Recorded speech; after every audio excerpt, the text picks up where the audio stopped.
I would love to start by asking you this question. So, in 2011, things were also looking very bullish from the fundamental perspective, but we know what happened since. What would be some of the difference that you're seeing between the two environments? 2011 was kind of the end of a big move. This is the beginning of another big move because the bull market in gold and silver and mining stocks started around 2001, 2002. And so 10 years later, we had gold move from below 300 to 1900. Silver had moved from four bucks up to, over 45. So you had a 10x move in silver. You certainly had a 10x move in a lot of the mining stocks. So a lot of money was made in that early leg of the bull market, and much of it in anticipation of what ultimately happened in 2009, 10, 11 with all the quantitative easings and 0% interest rates. Gold was way ahead of that. And then we basically went sideways for more than a decade. Gold didn't really break out of that consolidation until 2024. Silver didn't break out until 2025. And the mining stocks are just breaking out, really. Even though they've tripled or quadrupled from their lows, they're just getting back to the 2011 highs. Some have exceeded those highs. Some haven't quite gotten back there yet. But I think what's happening now is we're just beginning a new leg of this bull market. So I think today is a lot more similar to 2001, 2002 timeframe than 2011. So I think, you're not getting in at the rock bottom if you get in now, obviously at $4,800 gold and $94 silver. But I think you're getting in closer to the bottom than the top. And certainly with mining stocks, that's the case. I think there's an even more compelling case to be buying the precious metals miners right now than the precious metals themselves. Recent price action suggests the current rally resembles the early stages of a secular trend, not a final surge. Gold decisively broke its long trading range in 2024, followed by silver in 2025. Mining stocks, while already recovering sharply from their lows, are only now revisiting levels last seen over a decade ago. Historically, the most powerful gains occur after long consolidations. By that standard, today's environment looks far more like the early 2000s than the euphoric conditions of 2011, suggesting the cycle may still be in its early chapters. Well, they're not going to be the drivers, but they're certainly going to be going along for the ride. I mean, they're going to be participating. But what I think is going to happen, and is already happening, is central banks will not only continue to accumulate gold, but the banks that have been accumulating will accumulate more, and those that haven't bought any will start. So you're going to see, more wider participation by more central banks. You're going to see the institutional investors start to participate, and I think that's starting in the space, particularly in the mining stocks. And you're going to see retail, and so everybody is going to be buying. And so the difference is in 2024 and mainly 2025, it was mostly central banks, not a lot of private investors, whether it was institutional or retail. But now they're all going to be buying. The question you have to ask yourself is, who's going to do the selling? Where is the metal going to come from? So obviously it's going to come from the mining stocks, and they actually can't produce that much. So prices are going to soar, profits are going to soar in the industry. And I think investors, after a long time of waiting, are finally going to be rewarded for their patience. Okay. And they are being rewarded right now. Obviously, the people that have already been in the trade for as long as I have. Central banks have quietly become the dominant buyers of gold, and that trend is expanding. Institutions that once ignored precious metals are now re-entering the market, while retail investors are beginning to follow. The challenge is supply. Mining output grows slowly, constrained by geology, permitting, and capital costs. There is no warehouse of excess metal waiting to be sold. As demand broadens, prices must rise to ration limited supply.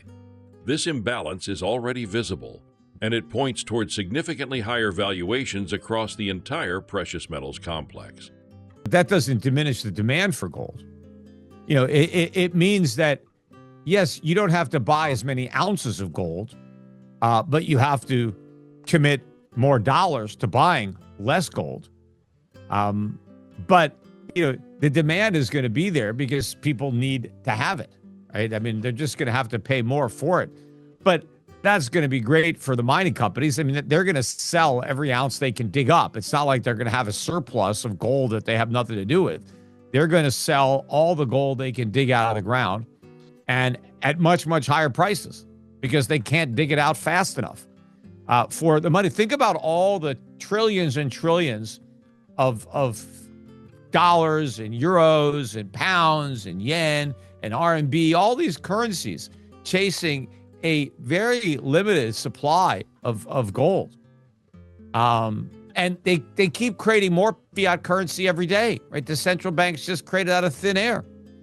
So the demand just keeps growing for gold because it's being fueled by the banks, which is being fueled by the governments that have made promises they can't keep, and they have debt they can't repay.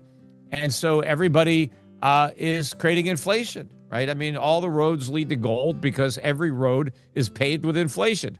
Every major currency is being created faster than productive growth can absorb it. Governments continue to fund obligations they cannot fully repay, relying on inflation as an unspoken solution.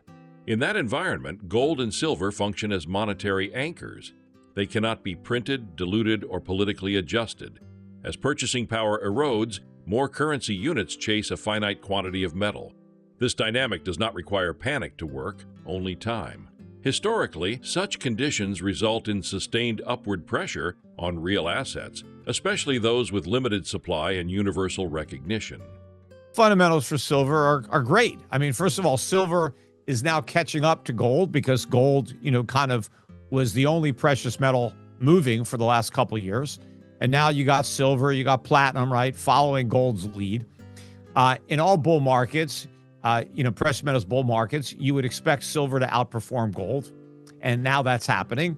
And that's going to continue. I think you're going to continue to see more appreciation, albeit with more volatility in silver than gold. But both metals have a long way to go from here. And the fact that silver is now leading is a positive sign for gold. It was always kind of a knock on gold that it wasn't being confirmed by silver. And there are a lot of people that thought, well, it just means gold's going to sell off. And that's how, you're going to get the valuations come back to normal, is not with silver going up, but with gold coming down. And I always believed it would be the opposite. It would be gold catching up. And, I've been proven right on that forecast because silver has, made up for a lot of lost ground. And so, the metals are going higher. And I got, a lot of silver. I have silver mining stocks. But of course, all the gold mining companies also mine silver. People forget about that, right? But a lot of the mining companies, the gold miners, they don't report silver as a revenue item. They use it to offset their costs because it's a byproduct of gold. So the higher the price of silver, the cheaper it is for them to get their gold. So if you think about these mining companies, their two biggest costs, other than labor, are energy and then what they get from their silver. And energy is cheap. It's as cheap as it's ever been. And they're getting more money for their silver, which reduces the cost of mining gold. I mean, they can make so much money off of silver, they might get the gold for free. Who knows? But silver that they used to get $20 an ounce for, $25 an ounce, they're now getting $95 an ounce. That is a huge difference for these mining companies. And of course, it might cause some of the gold mining companies to try to focus. Maybe they got some silver they haven't really been paying attention to. But now all of a sudden, pretty soon silver is going to be more expensive than gold was. Because when gold started in 1999, 2000, gold was under $300 an ounce. Pretty soon silver won't be. I don't know how long it'll take, but we're going to go over 100 shortly. and we could be over 200 by the end of the year. But we mainly, I was telling a lot of my clients at Shift Gold to buy platinum when it was under $1,000 an ounce, and gold was over 3,000. I thought it was ridiculous that you could buy 3 ounces of platinum for 1 ounce of gold, just like you could buy over 100 ounces of silver for 1 ounce. So I was telling people, buy silver, buy platinum. Not that I thought gold was going to go down. I thought it would keep going up. I just thought those metals would go up more. And they did. But I still recommend that people buy, mainly gold and silver. They're the most monetary metals. And I've generally been telling people since I started Shift Gold, 20 years ago or so, I've been telling people 2/3 gold, 1/3 silver. That was more like 50-50 last year when silver was so cheap. Now I'm kind of more back to the, 2/3 gold, 1/3 silver. But it also depends on how much and if you're going to take physical custody, because, silver is a lot more difficult to store than gold because it takes up a lot more space. So you need more space to store it. So gold is a lot easier because you concentrate so much value in a very, very small space. Silver is now confirming gold's move, a pattern seen in past bull markets. While more volatile, silver often outperforms during expansion phases. At the same time, mining companies stand to benefit disproportionately. Many producers extract silver as a byproduct, reducing overall production costs as prices rise. Energy costs have stabilized while revenues are accelerating. The result is rapidly expanding margins. These are operating businesses with real cash flow, not speculative concepts. As earnings grow, equity valuations must adjust, particularly in a sector that remains underowned. I know that you're a big fan of mining stocks, of course.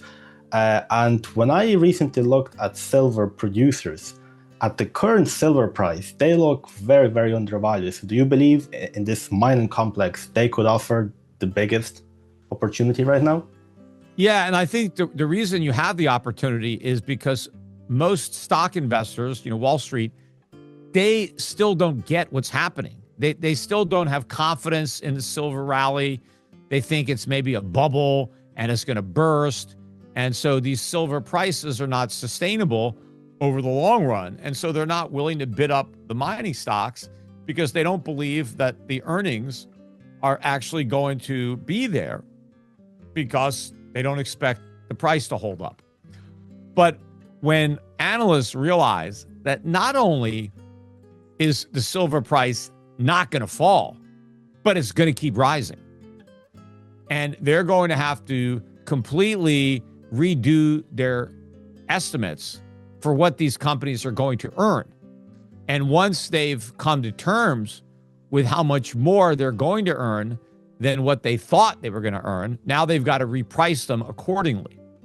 And even though most silver stocks are up 4-5 times from where they were a year ago or less, you have to understand how cheap they were a year ago. So it's not like, this is the end of the move, right? They still have a long way to go based on how much money they're going to make, right? It's not like this is just some kind of mania that the stocks are just going up. These are actually operating businesses that have earnings, and their earnings are going to explode. And that's what justifies the price. In a bubble, there is no justification for the price. In fact, a lot of the, stocks in a classic bubble, like we had the dot-com bubble, the companies didn't even have any earnings. And people were just gambling. But here you have a situation where the companies have incredible earnings. The earnings are exploding, and the stock prices have gone up a lot, but not nearly as much as they should, given the increase in earnings. So these are justified repricings of assets based on their values objectively being much greater because of the income that they now generate from selling the gold and silver that they mine. So, there's just a lot. Today is a good day, I think. I think a lot of institutional money looks like, based on some of these big moves we're having today, that now some of the money is really starting to flow into the mining stocks today. Obviously, if you get the right juniors, right, you can make probably the most amount of money there. because they can go from nothing to something. They can discover like a deposit that you didn't even know about. But it's obviously a lot of risk. There's juniors that'll go to zero because they end up with nothing. But yeah, there's tremendous opportunity throughout the spectrum. And, we've got a great portfolio at my company, Europe Pacific Asset Management. We manage gold and silver mining portfolios. And in fact, I have a gold fund, the Europe Pacific Gold Fund. You can buy that at any discount brokerage firm too, no load, EPGIX. And we've got a great portfolio. We've got about a third in juniors, real juniors, not, the mid-tiers that are in like the GDXJ, which is called the junior mining index. They're not real juniors in the pure sense, but we've got a lot of these real small ones that could just really blow up in the next couple of years. So if you get my fund, you've got a real balanced portfolio between the senior producers, the royalty companies, the mid-tier companies, and the juniors and the exploration companies. We got it all in one fund for you. So you don't have to do any of your own homework, any of your own research. We're doing it for you. You just need to invest in my fund. Despite sharp gains, mining stocks remain misunderstood by traditional investors. Many still assume current metal prices are temporary. When that assumption breaks, valuation models will change rapidly. Earnings projections will be revised and capital will follow. This is not a speculative bubble driven by hope, it is a repricing driven by income. From senior producers to smaller exploration companies, the sector offers varying levels of risk and reward. What unites them is exposure to a structural shift in global money. The early stages of that shift are now clearly underway.